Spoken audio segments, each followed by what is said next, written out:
జై లవకుశ సినిమా ప్రేక్షకులను ఏ స్థాయిలో అలరిస్తుందో తెలియదు కానీ మార్కెట్లో మాత్రం ఈ సినిమాకు మామూలు డిమాండ్ లేదు.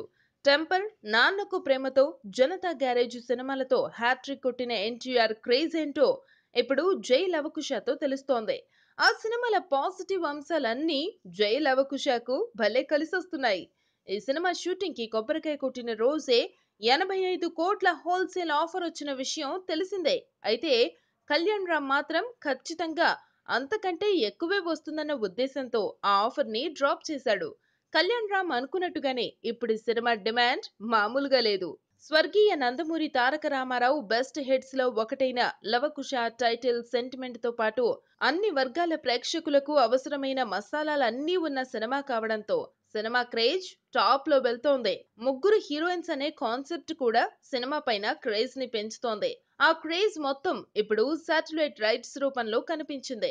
జెమినీ టీవీ వాళ్ళు దాదాపు 14 కోట్ల ఆఫర్ తో కళ్యాణ్ రామ్ ని అప్రోచ్ అయ్యారట. కళ్యాణ్ రామ్ కన్ఫర్మ్ చేశాడని కొంతమంది చెబుతున్నారు.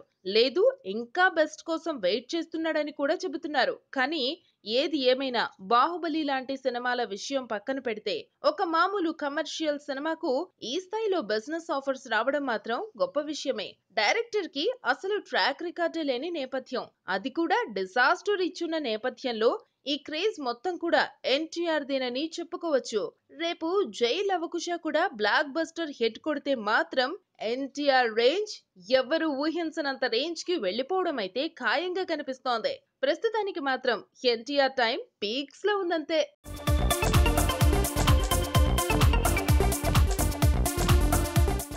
ఈ వీడియో గనక మీకు నచ్చినట్లయితే లైక్ చేయండి, కామెంట్ చేయండి, షేర్ చేయండి. బట్ సబ్స్క్రైబ్ చేయడం మాత్రం మర్చిపోకండి our YouTube channel plus TV. Thanks for watching.